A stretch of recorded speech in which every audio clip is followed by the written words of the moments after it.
Surat police દ્વારા શહેરમાં ઠેર ઠેર સીસીટીવી કેમેરા લગાવવામાં આવ્યા છે.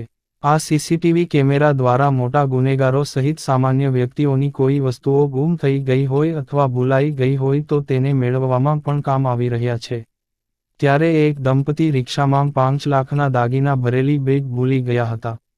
આ અંગે સરથાણા પોલીસની જાણ કરવામાં આવતા સીસીટીવી આધારે રિક્ષા ચાલકને શોધી બેગ પરત આપી હતી. મળતી માહિતી પ્રમાણે લચકાણાના વિપુલનગરથી એક દંપતી સુરત શહેર રેલવે સ્ટેશન ખાતે રિક્ષામાં બેસીને જઈ રહ્યા હતા. તેમની સાથે એક બેગ પણ હતી, જેમાં 5 લાખના દાગીના હતા.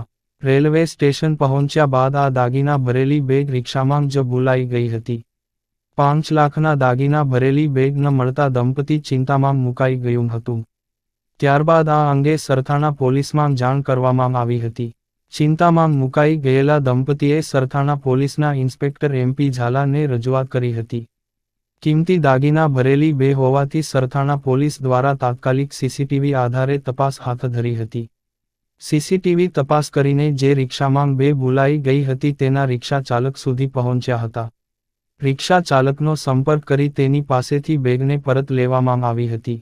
ત્યારબાદ આ બે દંપતીને શું પરત કરવામાં આવી હતી, જેથી દંપતીએ પોલીસનો આભાર વ્યક્ત કર્યો હતો. Reporter Rahul Makwana, GPK news.